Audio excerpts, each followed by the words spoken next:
Okay. ఒక్క happy moment కూడా లేదండి లైఫ్‌లో?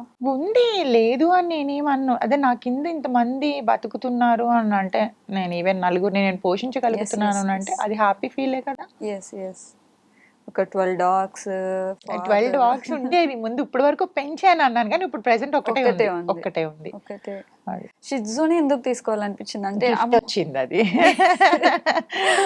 ఓకే. అది గిఫ్ట్ గిఫ్ట్ వచ్చింది. వచ్చింది. లైక్ నార్మల్‌గా డాగ్స్‌లో ఈ డాగ్ అంటే నా ఫేవరెట్ అని చెప్పేసి.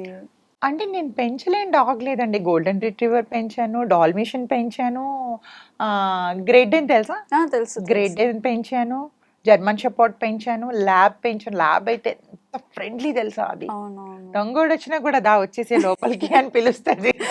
ఓకే. అన్ని డాగ్స్ పెంచాను. డాషాన్ పెంచాను. ఇంకా మిగిలింది ప్రెజెంట్ ట్రెండ్ అయితున్న చౌచో ఇవే అవి మిగిలినట్టున్నాయి. పంచా చౌ చౌ అంతా అది మరీ లేజీ ఫెలో తినేసి చాలా. పడుకుంటది. అహా! లేదండి. స్టార్టింగ్ 1 ఇయర్ మన ల్యాబ్ ఎలా ఉంటదో అలానే ఉంటది. హస్కీ మీద ఉంది. చూద్దాం. హస్కీ. నెక్స్ట్ అదొకటుంది పెంచాలని. ప్రెజెంట్ మేము పెంచుతున్నాం. అంటే నా ఫ్రెండ్‌కుంది కానీ డాగ్స్. చాలా ఎక్స్‌పెన్సివ్ అంట కదా లేదు. దాంట్లో? లేదు. అస్సలు లేదు. లేదా? లేదు. సేమ్ మన ప్రీవియస్ ల్యాబ్స్ అవి ఎట్లనో సేమ్ హస్కీ గూడా అంతే. అంతేనా? కాకపోతే పెట్ ఒకటే కొంచెం ఎక్స్‌పెన్సివ్ ఉంటది గానీ, హ్మ్. రిమైనింగ్ అంతా మనదెట్లనో అంతే. కానీ ఒక తెలియలేని రిలాక్సేషన్ అవును. ఉంటది డాగ్స్ ఉండేసరికి. ప్రేమగా వచ్చి ఇట్లా ఇట్లా నా ఇట్లా వచ్చి ఫ్రెండ్ డాగ్‌ని పలకరిస్తది. తీసుకోవడానికి కూడా కారణం అదే. మంచి రాట్స్ దిగాయి మా ఫ్రెండ్‌కి కూడా. హ్మ్. సో, ఇంకిదంతా వద్దు, అమ్మాయిలొద్దు, ఏమొద్దు అని చెప్పి ఒక ఫీమేల్ డాగ్‌ని తెచ్చుకున్నాడు. యాహ్! ఒక అర్జున్ రెడ్డి 2.0 లాగా. ఇప్పుడు కానీ ఫేమస్. చెప్తున్నాను గదా! ఎవ్వరి మీద కూడా పాజిటివ్ ఫీలింగే యెస్. యెస్. రావట్లేదండి నాకు. వీళ్ళు మంచి వాళ్ళు అన్నది ఏ మూల, ఏ కొసాన 1% కూడా నాకు రావట్లేదు. మంచి వాళ్ళనే వాళ్ళు లేరసలెవరు. ఎవరి స్వార్థానికి వాళ్ళొస్తారు. ఎవ్వరసలు మంచి వాళ్ళు అనేది ఒకవేళ ఇన్‌కేస్ మీకు కనిపించినా అది జస్ట్ ముసుగు మాత్రమే. రియాలిటీ లోపలుంటది. ఓకే. అది ఒరిజినాలిటీ మనం చూసినప్పుడు మనం తట్టుకోలేం. తట్టుకోలేం. అందుకనే నమ్మొద్దు ఫస్టే. యెస్. యెస్. నమ్మి బాధపడే కంటే నమ్మకుండా ఉండడమే కరెక్ట్. యాహ్! ఉన్నారు జెన్యూన్‌గా బేసిక్‌గా నాకు అబద్ధాలు ఆడితే నచ్చదు. హ్మ్. ఉన్నారు నా ఫ్రెండ్స్ కొంతమంది ఉన్నారు అబద్ధాలు ఆడలేని వాళ్ళు. వాళ్ళతో మాత్రమే ఏ మంత్లీ వన్స్, వీక్లీ వన్స్ అన్నా వాళ్ళతో మాత్రమే ట్రావెల్ అవుతా. హ్మ్. కొత్త వాళ్ళతోనంటే ఫస్ట్ బాగా అబ్జర్వ్ చేస్తా ఫ్రెండ్‌షిప్‌లో కూడా. హ్మ్. చెప్పాను కదా! మాకు ఒక ఆమె బాగా. కొట్టిన దెబ్బ అది లైఫ్‌లో కోలుకోలేని దెబ్బ మేము. హ్మ్. అది. సో, ఇప్పటికి ఆమెని మీరు చూడడం గాని అంటే కనిపిస్తా ఉంటారు అక్కడక్కడ. But okay. గుర్తొస్తది కదండీ! ఎప్పటికి కనిపించినప్పుడు సఫర్ అవుతున్నాం గదా మేము యాహ్! అందులో. ఒక ఛాన్స్ వస్తే ఏసేద్దాం అన్నంత కోపం అయితే. అలా ఏం లేదు. ఏండి నేనేస్తే ఒక్క సెకండ్‌తో పోతది. దేవుడిచ్చిన పనిష్మెంట్ వెయిట్ అండ్ వాచ్. ప్రతి దానికి కర్మఫలం ఎక్కడికి పోదు. యెస్. యెస్. మిమ్మల్ని నేను ఈరోజు వెళ్తూ వెళ్తూ ఒక మాటని మిమ్మల్ని బాధపెట్టి వెళ్ళిపోతే, ఒక 1 అవర్ తిరగకుండా నన్ను బాధపెట్టే వాళ్ళు రోడ్డు మీద ఎవరో ఒకరు ఉంటారు. హ్మ్. అది నేను బ్లైండ్‌గా ట్రస్ట్ చేస్తా. ఓకే. ఈరోజు మనం ఒకరి మీద అనేసామని కాదు. మేబీ ఇప్పుడు కూల్‌గుంటది. తర్వాత ఉంటది. అది ఎలా అంటే మనం మళ్ళీ బ్యాక్‌కి తిరిగి చూడలేం గూడా. అంత ఘోరంగా ఉంటది తెలుసా? దాని ప్రతిఫలం. హ్మ్. అది నేను నమ్ముతా. యాహ్! సో, ఒక హ్యాపీ ఎండింగ్ ఇవ్వరా ప్లీజ్? చెప్పండి. యెస్. అంటే ఇప్పటి వరకు అన్ని మీ బాధలు ఇవన్నీ విన్నాం అనిపించింది. అంటే మీ ఇన్‌స్టాగ్రామ్ చూస్తే అట్లా అనిపించదు. అంటే ఈ అమ్మాయి ఇన్ని బాధలు పడిందని ఎవ్వరికీ అనిపించదు. అవును. సో, ఒక్క హ్యాపీ మూమెంట్ ఏదైనా ఉంటే షేర్ చేసుకుంటారా మాతో? హ్యాపీ మూమెంట్ అనంటే ఉన్నాయి. హ్యాపీగా ఇప్పుడు ప్రెజెంట్ హ్యాపీగానే ఉన్నాను గదా! యాహ్! ఉన్న దాంట్లో వెళ్తూ, వెళ్తూ, వెళ్తూ కొంతమంది పరిచయాలు చాలా హ్యాపీ మూమెంట్. కానీ ఏ పరిచయం అయినా కూడా ఎండ్ ఆఫ్ ద డేకి మళ్ళీ అది పెయినే ఉంటది. అందుకనే హ్యాపీ మూమెంట్ అని అన్నది ఈ రోజు బ్రతుకుతున్నాం అంటే అది హ్యాపీ మూమెంట్. యాహ్! అయితే నేనైతే చెప్పేది ఏంటి అంటే ప్రెజెంట్ ఉండే వాళ్ళకి పేరెంట్స్‌ని బాగా చూసుకోండి. హ్మ్. పేరెంట్స్‌ని మంచిగా ప్రేమించండి. ఎవరో అబ్బాయి కోసమో, అమ్మాయి కోసమో పేరెంట్స్‌ని ఎక్కడ నెగ్లెక్ట్ చేయొద్దు. హ్మ్. ఎందుకంటే ఏ స్వార్థం లేని ప్రేమ తల్లిదండ్రులది మాత్రమే. యెస్. యెస్. దేవుడు ఎట్లయితే మనల్ని పుట్టించి మన లైఫ్ బాగుండాలని ఆయన ఆలోచిస్తాడో అలాగే తల్లిదండ్రులు కూడా ఒక మాట అన్నా కూడా అది మన మంచి కోసమే అంటారు. ఏ స్వార్థంతో తల్లిదండ్రులు ఒక మాట అన్నారు. సో పేరెంట్స్‌కి రెస్పెక్ట్ చేయండి. అమ్మాయి అయినా, అబ్బాయి అయినా. మీరు చేసే చిన్న చిన్న తప్పులు ఆళ్ళకి చేసినట్టు గుండె పగిలిపోతది. అవునవును. అది. సో, రీసెంట్‌గా నేను గూడా నా బేబీది ఆర్ఫనైజ్ హోమ్‌లోనే చేశాను. ఓల్డ్ ఏజ్ హోమ్‌లో. హ్మ్. ఎంతో మంది అక్కడ wife and husbands, single parents అందరూ అక్కడే ఉన్నారు. వాళ్ళ పిల్లలు వదిలేస్తే ఎవరో తీసుకొచ్చి అక్కడ జాయిన్ జాయిన్ చేశారంట. చేస్తారు.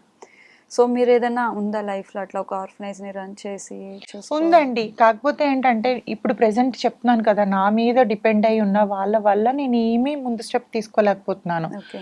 లేదా నా ఫ్యూచర్ ప్లానింగ్ అయితే ఒక కెన్నెల్స్ పెట్టాలని మంచిది. మంచి డాగ్స్, స్ట్రీట్ డాగ్స్ కానీ అట్లా తీసుకొచ్చి వాటికి మంచిగా గ్రూమింగ్ చేసి ఒక దగ్గర పెంచాలని. అయితే లేదా ఇలాగా పెద్దవాళ్ళు ఉంటారు కదా! అన్నిటికన్నా నాకు బాగా ఇష్టమైంది తల్లిదండ్రులు లేని పిల్లల్ని చూడడం అంటే చాలా ఇష్టం అండి నాకు. నాకు అవి ఆలోచిస్తేనే కళ్ళంటే వాటర్ వచ్చేస్తుంది. తల్లిదండ్రులు లేని లైఫ్ ఎంత ఘోరంగా ఉంటుందో తెలుసా?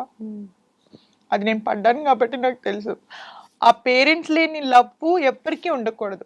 వీలైతే అలాంటిది చూసి దేవుడి దయ వల్ల నేను ఇవ్వాలని నేను కోరుకుంటున్నాను. అదొక్కటే నా కోరిక. చాలా మంది వదిలేయడం జరుగుతుంది పేరెంట్స్ ని. రేపు నాకు కూడా నా బేబీ అట్లా చేయొద్దురా బాబు, అది కాదు లైఫ్. పేరెంట్స్ అంటే ఒకటండి, మీరు పేరెంట్సే వదిలేశారు అని ఎందుకు అనుకుంటున్నారు? పిల్లలు తల్లిదండ్రులను వదిలేస్తున్నారు. తల్లిదండ్రులు కూడా పిల్లల్ని ఎంతమందిని వదిలేయట్లేదు. అవును, వదిలేస్తున్నారు. నా ఫ్రెండ్స్ అందరూ కూడా నాకంటే చిన్నవాళ్ళే నా ఫ్రెండ్స్ అందరూ. అక్క ఎంత డెడికేటెడ్గా పెంచుతున్నావు అక్క, ఇంట్లో వాళ్ళందరినీ అంటే ఎవరు ఈ రోజుల్లో చూస్తే ఒకరితో బ్రేక్ అయిపోయినా ఇంకొకరితో రిలేషన్లోకి వెళ్ళిపోయి ఆ పిల్లల్ని అమ్మాళ్ళ ఇంటి దగ్గర వదిలేసి అంటే వాళ్ళు ఇలా రౌడీలాగా రేపులు ఇవన్నీ జరుగుతున్నాయంటే దేనికండి? మంచి చెడ్డ చెప్పేవాళ్ళు తల్లిదండ్రులు లేకే కదా. ఇది తప్పు ఇది ఒప్పు అని చెప్తేనే కదా వాళ్ళకి అర్థమవుతుంది. నువ్వు ఇంకొకరితో వెళ్ళుంటే వాళ్ళే నేర్చుకుంటారు. ఇంకా సమాజానికి ఏం నేర్పుతాం ఇంకా మనం? చాలా మంది కనేస్తారు, పడేస్తున్నారు. కొంతమంది కనేసి పడేస్తారు, కొంతమంది లేదు వీడితో ఇప్పుడు సపోజ్ నేను ఉన్నాను, నాకు మ్యారేజ్ అయింది, నాకు బ్రేక్ అయింది.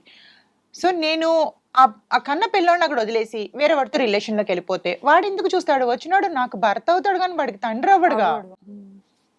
సో ఎక్కడైనా వాడు స్వార్థం ఉండి. ఇంకా అమ్మాయిలు ఉన్న మదర్స్ అయితే, ఆడపిల్లలు ఉన్న మదర్స్ ఇంకా టేక్ కేర్గా ఉండాలి. ఎందుకు అని అంటే వచ్చేవాడు ఏ రోజు వాడు రాంగ్ చూపుతో చూస్తాడో ఆ పిల్లని తెలియదు. ఎందుకంటే వాడి పిల్లోడు కాదు. అది వాళ్ళ సొంత పిల్లల్నే ఇచ్చేసే వాళ్ళు ఉన్నారండి ఈ రోజుల్లో. అట్లాంటిది ఇంకొకరికి పుట్టే వాళ్ళు ఎందుకు చేస్తారు, ఎందుకు చూస్తారు? సో మీకు లైక్ ఇన్స్టాగ్రామ్ లో చాలా కామెంట్స్ వస్తూ ఉంటాయి. నేను పట్టించుకోనవన్నీ. పట్టించుకోరు. ఇఫ్ ఇన్ కేస్ ఒకవేళ ఆన్సర్ చేయాలంటే వన్ వర్డ్ లో ఏం ఆన్సర్ చేస్తారు? నేను చాలా మందికి కింద కామెంట్స్ పెడతాను కదా. ఓకే, రెస్పాండ్ అవుతూ ఉంటారు. చాలా మంది పచ్చిగా మాట్లాడినప్పుడు నేను నా మీద చేసే కామెంట్ వాడి వైఫ్ కో వాడి మదర్ కో చేయమంటాను. అది కథం అయిపోయింది. ఒక్క సింగిల్ వర్డ్ ఆన్సర్ చాలది. మనకి ఆ కామెంట్ సెక్షన్ లోనే చూస్తేనే అర్థమవుతుంది లైక్ సొసైటీ ద వే ఎలా థింక్ చేస్తున్నారు అనేసి అక్కడే అర్థమవుతుంది. ప్రతిదీ అంటే ఏ ఆడదాన్ని చూస్తే ఫస్ట్ బూత్గా ఆలోచించడమే అయిపోయిందండి నా జనరేషన్ లో.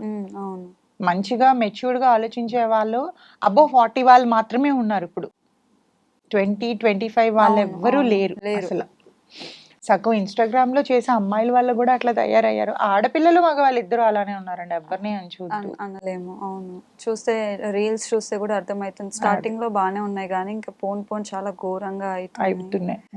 ఎస్, థ్యాంక్ యూ ప్రియా గారు, మీ టైం మాకు చాలా వాల్యుబుల్ టైం ని మాకు ఇచ్చారు. నిజంగా చాలా పనులు ఉన్నాయి ఈ రోజు. అదే అర్థమవుతుంది. నిజంగా మీరు కూడా ఒక ఫీమేల్ కాబట్టి మిమ్మల్ని నేను ఎంకరేజ్ చేయాలి కాబట్టి నా పనులన్నీ పక్కన పెట్టి నేను. Thank you so much Priya గారు. నాకు అర్థమవుతుంది మీకు లైక్ ఇంటర్వ్యూ జరుగుతుంటే కూడా చాలా కాల్స్ వస్తున్నాయి. ప్రియా మీ టైం ని మాకు ఇచ్చినందుకు.